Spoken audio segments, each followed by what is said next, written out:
Chapter 7. Jen. What have you got for me? Nothing, sir. We're still actively pursuing all possible leads. So, he's been missing since last night. Yes, sir, based on the mother's testimony. Adela's fart home last saw Blake before leaving for work the night before. Leaving for work? Graveyard shift nurse, sir. Chief, the kid's been gone less than 24 hours. Doesn't that mean he's not considered missing yet? He's under 18, detective. That rule doesn't apply. Did you get anything useful from the mother? Hysterics? West, do I need to schedule you for another sensitivity training? We're not sure about the mother's testimony yet, sir. We have another name or two to run down. Well, get going then. Dismissed. I know what you're thinking, but you're wrong. Pancake has cake in the name. It's close enough, and I haven't had a really good pancake in a long time. Matt's pancakes are amazing. Okay, you might think it's easy to make pancakes, and it is. But to make good pancakes? That's hard. Not everyone's got that. My brother's got it. My mom's got it too. Family secret recipe. One whose ingredients sadly don't quite carry over across worlds. Nor does maple syrup. Pancakes with maple syrup and powdered sugar. That's been our family's breakfast for dinner treat for a long time. The sort of special surprise we'd occasionally get when we were actually had the chance to sit down together and eat a good meal. Tonight's feast was better than any meal I could ever remember, and that included several literal feasts. I'm not claiming Matt was some kind of food wizard, mind you. It tasted great, but the meal was so much better because of the company. Mom was actually awake and laughing for one. We told the usual inside jokes, teased Matt about his unexpected new love life, and just hung out. It felt like we'd picked up right back where we'd left off. I felt so comfortable and warm there in our little round table, just the three of us. I felt normal, relatively. For the first time, I went for hours without a single wayward thought about Cyrevale. Still the occasional glance out the window to make sure no one was there watching, but without the usual hallucination and flash of terror. The one spot of real anxiety that cropped up came when Mom asked me about how school was going. I'd passed it off, or at least I thought I did, but she came back around a few minutes later to pester me again. I knew she was just trying to be the good parent and all, but how the hell was I supposed to answer questions about my classwork from 7 years ago? Matt was no help at all. He'd gotten all moody and withdrawn, when he could have easily deflected Mom onto another subject. It was only through the years of experience dealing with my opposites in the ambassador tent that I could hide my emotions and redirect the conversation back where I wanted it to go. She was doggedly persistent, something Matt obviously got from her. Once they got a task in their mind, they did not give up. Admirable, really, except when I was the target. I love her to death, don't get me wrong, and I wanted to tell her everything, but Matt said no, and he was probably right. Better we just keep it secret until everything became clear, and we knew what we were doing, who we could trust. Yeah, I'm a bit of a hypocrite. Shut up. Sarah is my best friend, and not that sort of best friend where it's just the person you happen to hang out with the most. I mean someone I trusted with everything. She's the sort of person who's seen me cry, who knows every secret crush and weird thought that crossed my mind, who'd I'd keep awake until 3 in the morning for weeks straight, talking about anything and everything in between. I've never lied to her about anything. Okay, that was a lie too, if you want to get pedantic. But the big stuff. I've never lied to Sarah about that, and she's helped me through so much. Like stuff with my father, or when Mom was sick, or stupid school stuff, or my massive identity crisis when I realized what it meant that my last name was different from Matt's. Not adopted, by the way. Full-blooded siblings. It's complicated. If you ask nicely, I might tell you the story someday. Point is, Sarah is trustworthy. She's the best person I know in this world, except maybe my mom. But while my mom has never quite understood discretion, preferring to share everything between the family, Sarah would never break a promise to anyone. Maybe Matt didn't know that yet, or maybe he just overlooked people like Sarah when he said we couldn't tell anyone. So why didn't I tell Matt about what I'd done? If I had to admit it, I was afraid. Afraid he'd say it was a bad idea. Afraid he'd tell me not to talk to her anymore. Then we'd run into a real problem, because there was no way in hell I could ever agree to that. I didn't want to fight with my brother.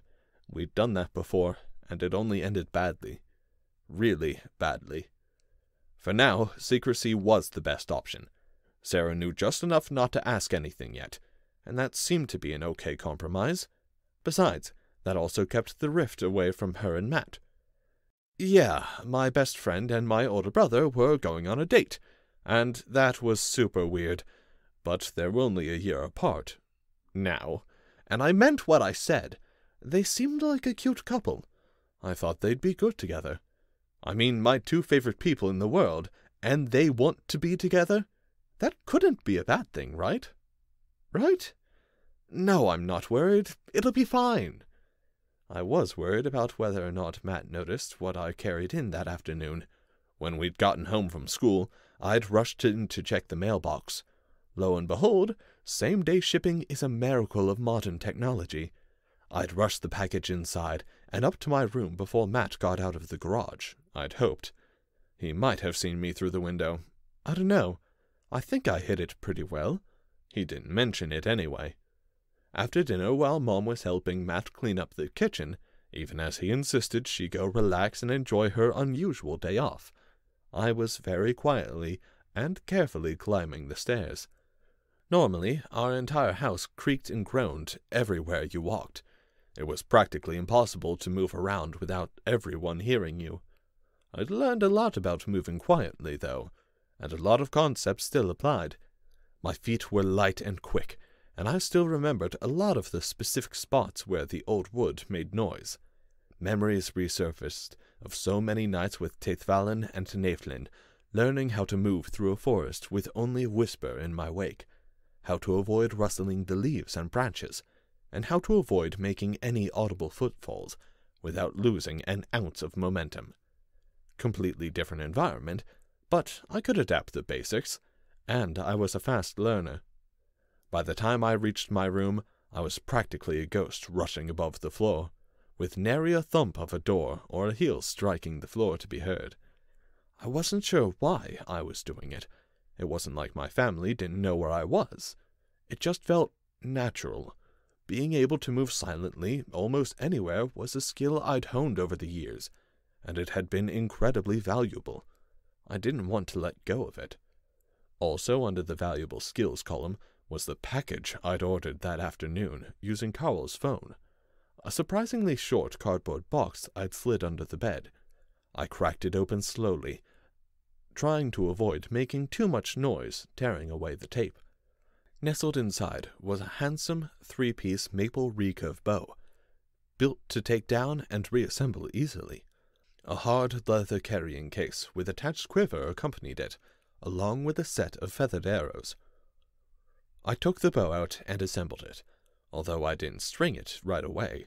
I didn't want to stress the wood, and I didn't plan on using it any time soon, so there was no reason to bother with it yet. I slid my hand along the sear, feeling the smooth maple wood and the perfect finish. It was perfect. Too perfect.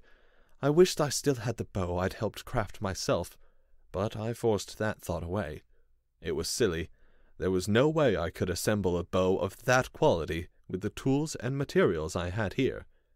Besides, there were fancier, modern materials to use to replace the traditional wood, and I wasn't exactly a purist. Case in point, the limbs on this bow were not made of wood, or any material known in Cyrevale, but black fiberglass, rolled back and upward to create a slender curve, increasing the weight of the draw when strung. I shuddered at what Teithvalin might think about such a thing, but it wasn't like I could just strengthen the limbs with an etamala here. I'd yet to feel any connection or resurgence in this world, so I had to make do. Fiberglass would work, even if the shiny black was totally at odds with the pleasant swirls of brown along the maple wood. Satisfied, I disassembled it and placed the 3 pieces back into their slots in the foam liner of the leather bag. The bag was worn at the waist and had an attached cylindrical case for the arrows. I tried the getup on, testing it out carefully. After a few adjustments, it flexed with my movements, but stayed close and firm. It wouldn't swing around unnecessarily and catch on things or hamper me down. I reached experimentally and found I could grab an arrow as swift and painlessly as I needed. I inspected the arrows.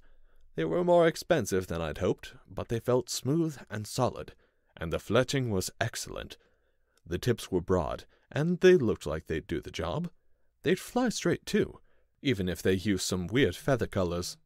I guess solid white and black made them easier to spot while hunting.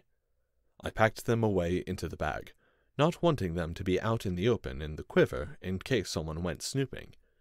Finally, the knife. I had a lot less experience with them, in terms of material and quality anyway. I definitely know how to use one. I looked it over, and it seemed fine. The blade was sharp, and it was long enough for anything I might use it for. I felt satisfied. The bag went under my bed, concealed under some sheets, and I followed suit and collapsed underneath my own blanket. Every muscle ached from exhaustion.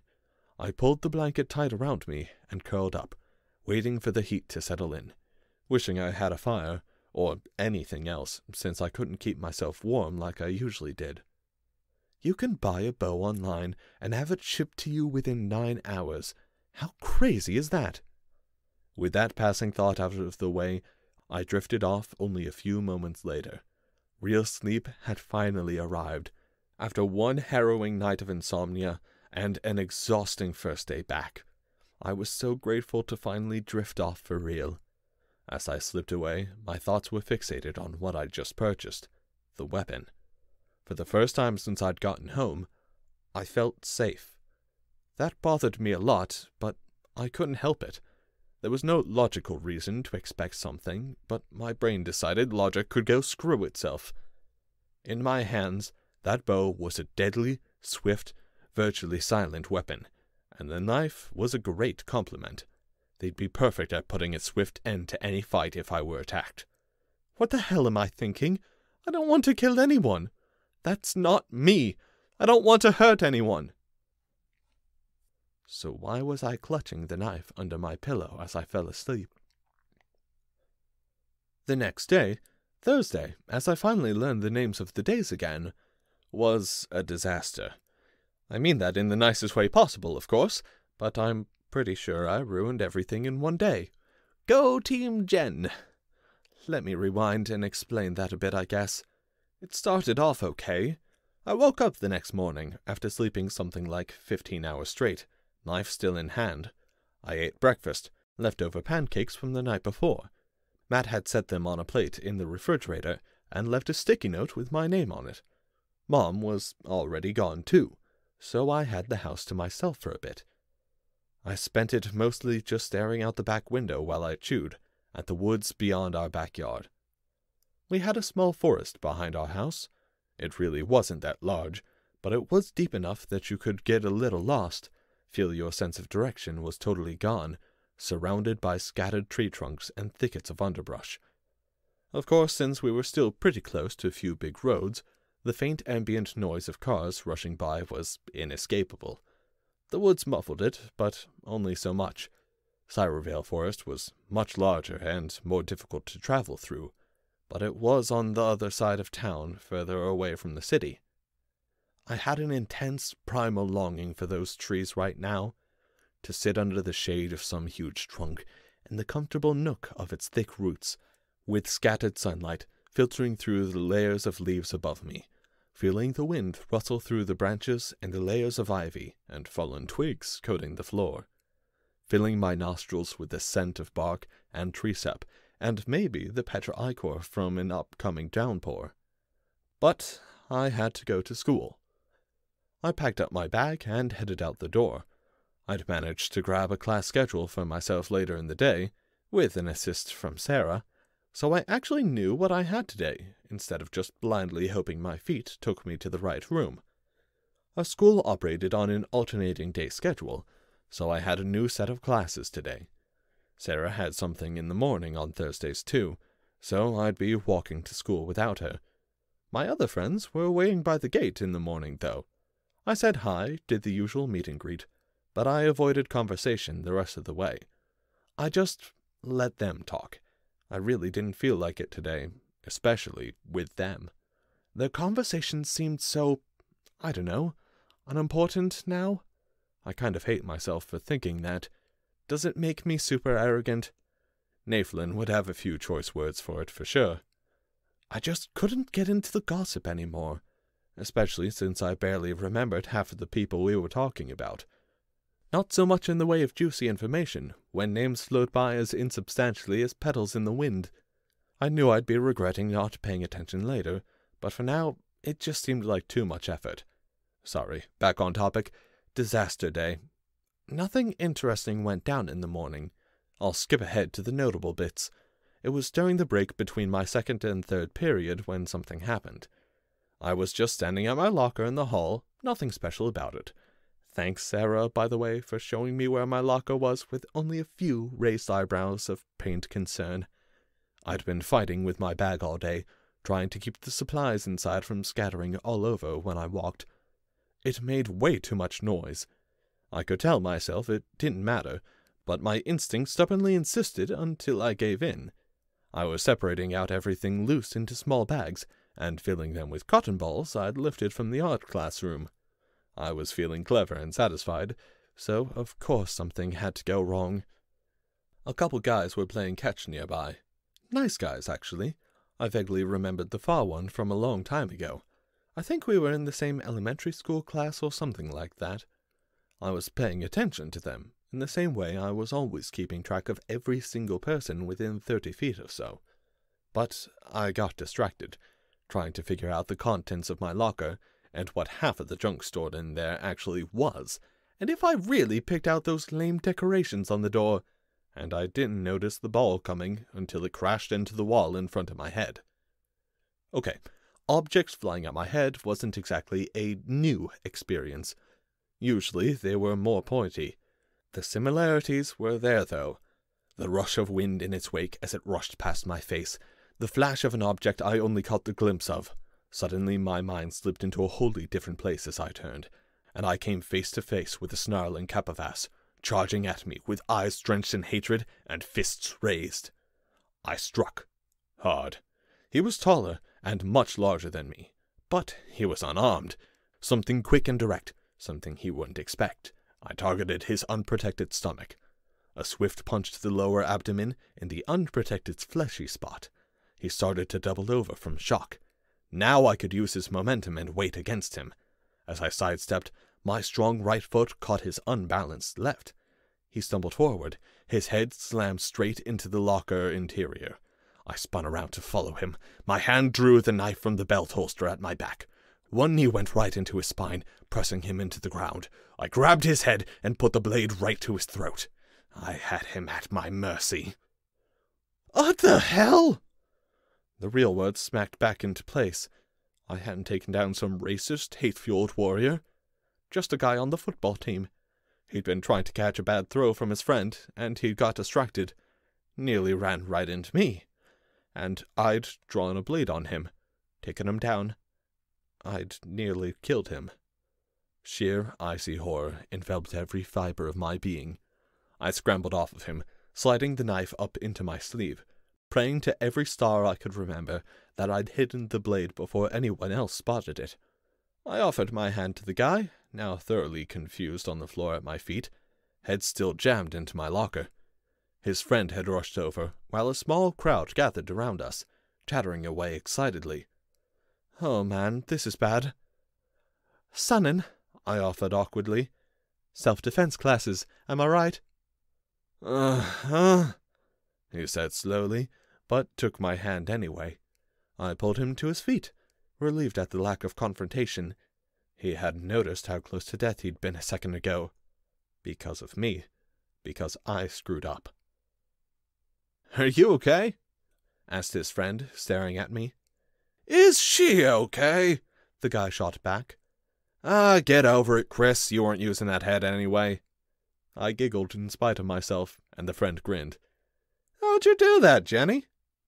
The brief moment of mirth drained away into the cold ice again. Okay, don't get me wrong. I dig being the center of attention on a good day, but this sure as hell wasn't a good day. If I was up to it, I could totally rock the edgy, mysterious, cool girl vibe I'd suddenly picked up and ride it all the way to the next dance. But right now, I was in Verlasus Manov mode.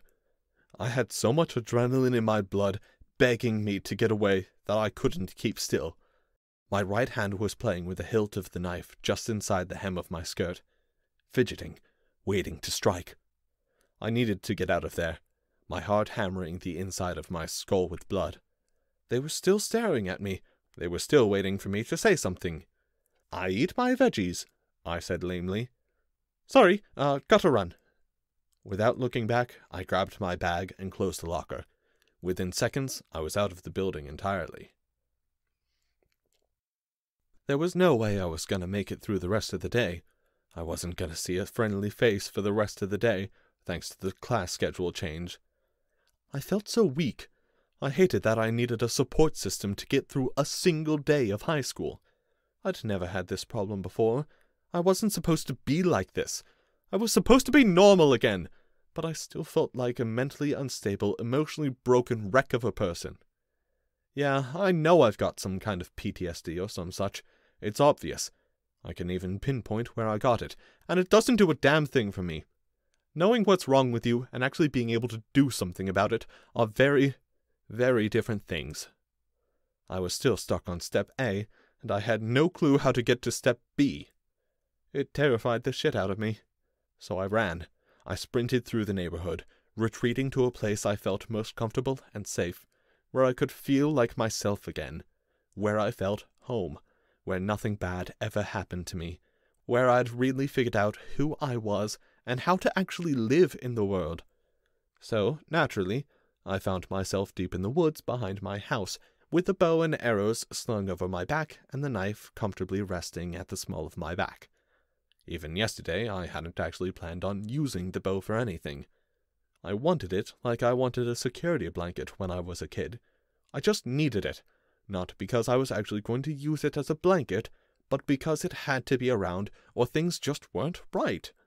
My bow was gonna sit right in its case, under my bed, unnoticed, and I'd probably never take it out again. Funny how things can change in a single day, right? No, it's not funny at all. It's fucking terrible. I've had way too many single days in my life.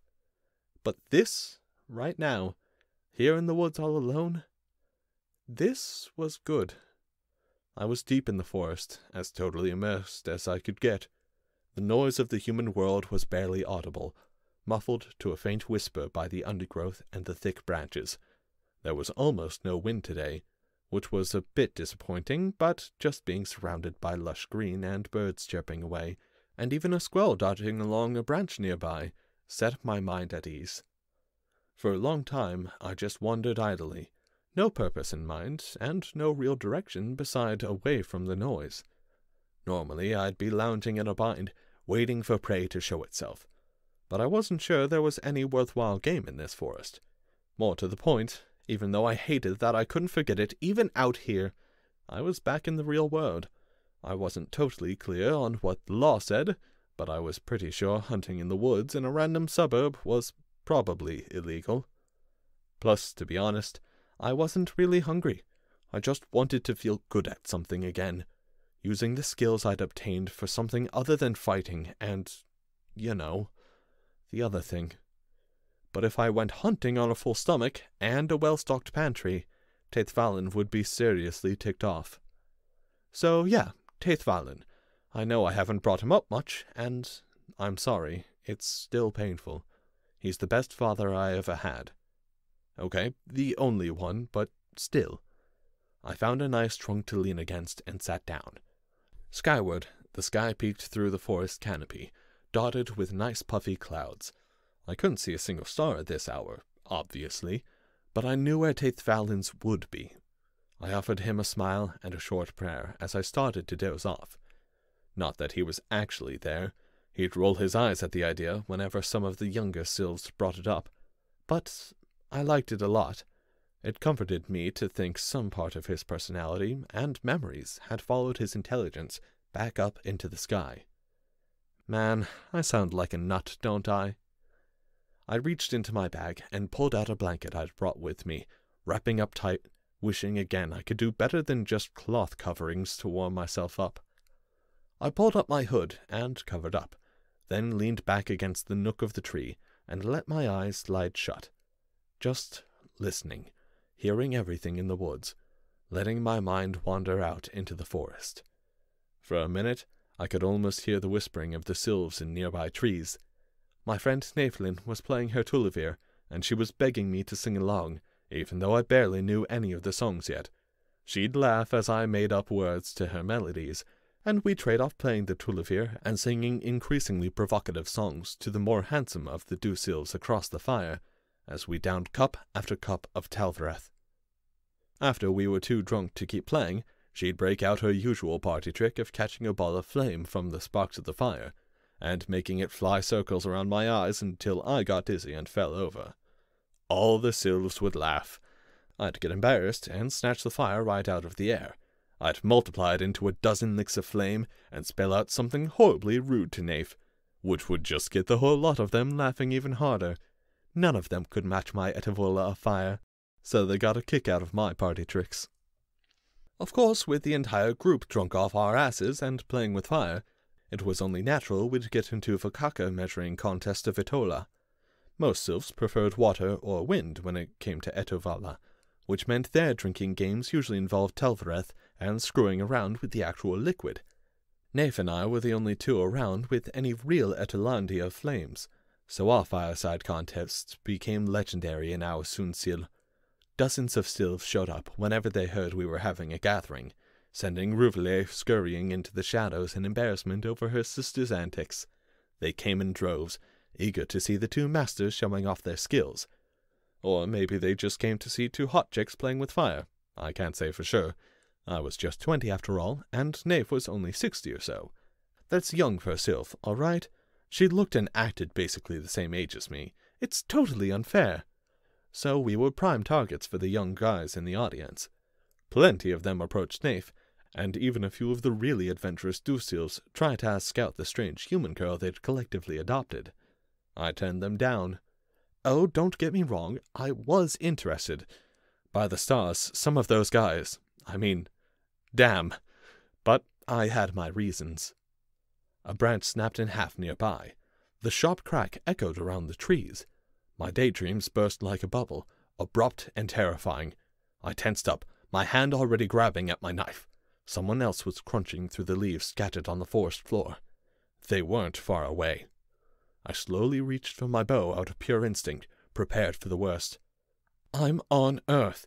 If I draw, then I'll really be in trouble. I fought the urge away. I was in the suburbs, and nobody was likely to attack me out of the blue. I was safe. Except I still had the knife in my grip, just in case, as I peeked around the edge of the tree trunk toward the source of the sound. Relief flooded my mind as I recognized the source, followed by a twinge of confusion. I sheathed the knife and stood up to call out to him. Shasala, Kelidor, dovtudu tola, tona vis silvek. Carl froze in place, eyes narrowing. He looked around and spotted me without too much difficulty, since, I wasn't really hiding anymore. Why hide from the guy who saved your life a couple times over? The only guy in the world who could even understand that sentence. Hi, Jen. The one and only, I added, as he made his way over to my tree. I winced at every loud, crunching step through the leaves. Weren't you way better at this? Shut up, Carl muttered. He sat down on an overturned trunk that had fallen many years back, while I returned to my comfortable position in the nook of the tree roots. I'm not used to my old body yet. He paused. Did you just call me Kalidor? Yeah, I teased. Did I leave off your title or something? I don't know, just sounds cheesy now. He looked embarrassed. I grinned. It always did. Oh God, did it? His face turned an even brighter shade of red. Don't worry, I'm sure it was just me and Matt who thought that, I said. It's a perfectly good fantasy name. Carl still looked doubtful, so I changed the subject before he could really start to dig into it. Anyway, back to the obvious question. Why the hell are you out here? I could ask you the same, Carl shot back, raising an eyebrow. Yeah, no, I replied without missing a beat. This is basically my thing, and we're near my house. You'd better not be stalking me, I added jokingly. I kinda did, he answered sheepishly. I saw what you ordered on my phone. I figured you'd go out hunting sooner or later. I was genuinely surprised. It took me a moment to figure out how he'd done it. Oh, shit, browser history. He nodded. Yep, good thing I didn't use Matt's computer then, I guess. Yeah. So, you just followed me out here to scare away all my prey? I added, pointedly glancing at his feet. I wanted to talk. Something in the tone of his voice, or maybe his expression, killed the mood. I'd actually been enjoying myself there for once. The conversation wasn't that different from the ones we'd used to have. Me teasing him getting teased, good-natured banter. That was our thing. So obviously it was bound to come to a crashing halt today. What's wrong? I asked, already dreading the answer. Carl started to answer, but he faltered, his mouth opening and closing a few times without any sound coming out. I waited patiently. I had no idea where this was going, but it seemed so unlike him. Carl didn't speak up all that often, but he was never at a loss for words. I really felt worried. Finally, he worked up a single question. You were there, right? Well, that was underwhelming. When Blake... When he... Carl choked up, glancing away awkwardly. Oh, stars. My heart sank. Carl had finally come around to acceptance. I knew it was coming, but still. How the hell are you supposed to talk to someone about their best friend dying? Yeah, I said quietly. I never found out, said Carl, his voice a little stronger, his eyes coming back to mine. He didn't suffer, right? He did, I replied mentally, but I can never tell you that. He didn't. It was quick. Carl smiled. Even if that's bullshit, Vanendu. Selenu. He picked up a small branch from the ground and fiddled with it. I settled back into my tree, picking my blanket back up and wrapping up tightly. The day was getting chillier as the clouds moved in and blocked out the sun, and a breeze had finally started to roll through, rustling the branches and leaves. I loved the sound it made. We just sat there, just like old times. Carl sharpening his sword, branch, me watching him and everything else from my spot under the tree. Minutes rolled by with only the birds to accompany us. He loved it there, you know, Carl said finally. I suppressed a sigh of relief. While I was kinda enjoying the silence, Carl hadn't been that person in a long time. If it kept stretching out, I'd really start to get worried. Blake did? I prompted. Yeah, I mean, he hated the war and all that, but the world? He loved Cyrevale. Oh. I wasn't sure what Carl wanted out of this conversation. I resigned myself to just letting him bounce stuff off me. I hoped that was what he needed. Seemed to be working so far, anyway. He found a girl, you know? Oh, she was beautiful. They were going to get married, start a family. He asked me to be his best man. I thought that wasn't a thing over there. Carl grinned. We were going to start the tradition ourselves. Blake was such a romantic. Had to have the picturesque wedding. I never knew, I said. I didn't really get to spend a lot of time with him. I'm sorry. It's not your fault. I was kind of busy. Busy being the maiden of Sylvandar? Carl raised an eyebrow, smirking. My turn to get red-faced. Fuck, that's so much cheesier. Is that really what they called me in Candir? Well, they had to call you something. You were a legend. Does that come with a shiny hat? More like the undying hatred of the Emperor. I snickered. Now there's a badge of honor. Carl laughed. Undying's not really right, though, huh? Oh, fuck. Carl's expression fell, dark as night. I cringed. I hadn't meant to kill the mood. I'd said exactly the wrong thing. Sorry. It's okay, he said, but he glanced away. I shouldn't have said that. He was your friend. He made mistakes, and he paid for them, he said. I can't say he didn't deserve it. Why, oh why, Carl, do we always have to bounce wildly between joking and teasing and painful shared memories? Every single damn time! The silence was uncomfortable beyond belief. Why couldn't I just keep the awkward bits out and have a nice, normal conversation? Or, whatever passed for normal between two casual dimension hoppers like us. I meant what I said, Carl blurted out, looking back at me. On the phone? I still love you. That's where he decided to take the conversation next. Carl, I started, but he kept talking. Even if we're stuck here, even though everything's different, I really do love you, Jen. I had to stop this confessional before it got way out of hand. Carl, you don't. What? You don't really know me, I sighed. Before we left here, you didn't even know my name. But that night... Oh, stars, not that. Look, Carl, you're my friend, and yeah, we went through some ridiculous, life-changing, terrifying things together. I got caught up in the moment, okay? I shrugged, red-faced. For a moment, I really needed to be rescued, and you were there. I'll be grateful to you forever, but that's all. It was just a kiss, Carl. My face lit up like someone had just poured boiling water on it. Stupid emotions. If you're wondering, I was being honest. I'm gonna be horribly cliché and drop the oldest line in the book, but I only liked Carl as a friend. That night in the Inn-Outside Vandenport was just that. One night where I let my guard down and get swept away by everything else around me. There was nothing else romantic going on between us, and even if there was, I had way too much of my own shit to deal with. And there wasn't. Seriously. Just two friends who spent a lot of time together and kissed once. Or twice. I didn't like what I had to do to him, though. Carl was my friend, and I was still hurting him right there. Of course it had to get worse.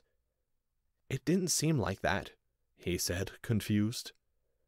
I don't know what else to say, Carl, I sighed. You met someone, but it wasn't really me. I'm sorry. You're wrong. I raised my eyebrows at his harsh tone. His eyes narrowed, and he tossed the branch aside. That was you. This? He leaned in, picked up the little keychain on my bag.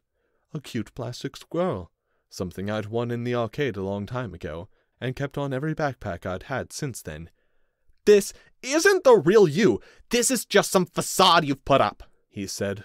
He sat back down again. I bet anything you're armed right now. Yeah? I nodded slowly. Ever since we'd started talking, I'd actually let go of the knife, but it was still gently pressed into the small of my back as I leaned against the tree. Yeah, because that's you. You're still her, not Jenny. You're Jennifer Demovi-Raleigh. He said it with awe, almost a whisper, like it was something inspirational. You're a fucking legend, not some silly high school girl. Seknarovak, do you know my name? I snarled, shocked. That name was private. Carl couldn't possibly know it. Only the people of my Soon-Seal knew that name. He recoiled in fear at my sudden shift in tone. I... Talk, Master Sakla, or I'm gonna get violent. Rainier told me, he blurted out. And how the hell did Rainier Selman know? He looked down at the forest floor. His voice got very quiet. Because he tortured it out of a sylph. Her name was Ruvale, I think. I stood up abruptly. The blanket fell away. My hand went straight to the knife. Not to attack Carl or anything, but I definitely wanted to stab something. Ruvale Ducilari, I asked, forcing the syllables through my teeth. I already knew the answer, though. There were very few Sylphs that spoke enough Linguin to be worth torturing. And I knew all of them. I'd taught all of them. Yes, Carl answered nervously. I'm sorry. I started pacing in front of the tree, deliberately crunching the leaves with every step. I needed to express my rage somehow, get some kind of outlet. I hadn't known where she went. We never found out what happened to her. Naeflin cried for days straight when she vanished. We both did. Naef's sister was the kindest, sweetest person in the whole forest. Super timid, but when she came out of her shell, she was an amazing cook and the most beautiful singer you can imagine. She taught me everything about history and culture, especially the music. She wrote her own songs, too, and I'd learned them all. She went missing not long before the first border raids, when my happy life had finally shattered. Did he kill her?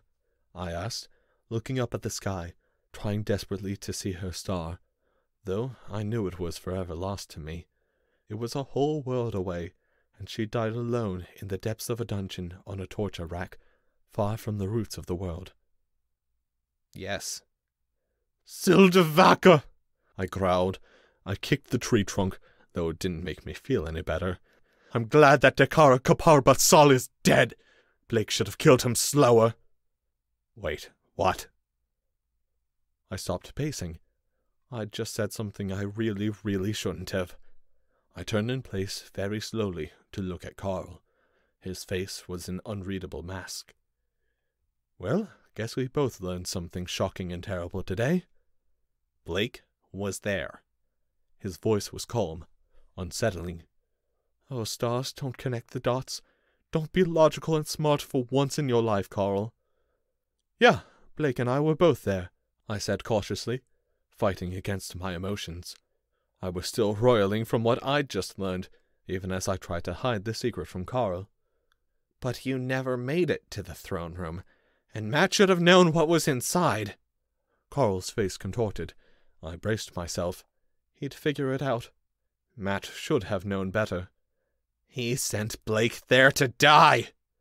Carl, he knew! Matt fucking knew! Carl muttered. I could hear the iron in his voice, the cold steel of Calidor. Matt fucking sacrificed Blake! We all knew, I said weakly, but Carl was already up and moving. I can't, Jen! Carl's voice was thick and pained, and I felt for him. I felt so much for him I could barely breathe. He turned to leave, and I opened my mouth to speak, but nothing came out. I just can't. I watched him turn and walk away. I knew he was starting to cry, and hiding it, and I could feel tears forming in my own eyes. I'd screwed up badly today. That conversation had gotten way out of control. I fell back against the tree again, and pulled the blanket up tight, ducking into my hood and closing my eyes as tears rolled down my cheeks. Memories of Naeflin, Taithvalin, and Ruvele, poor Ruvele, took over my mind. I let them swallow me up, desperately shutting out the real world to hide in the other, if only for a little bit longer.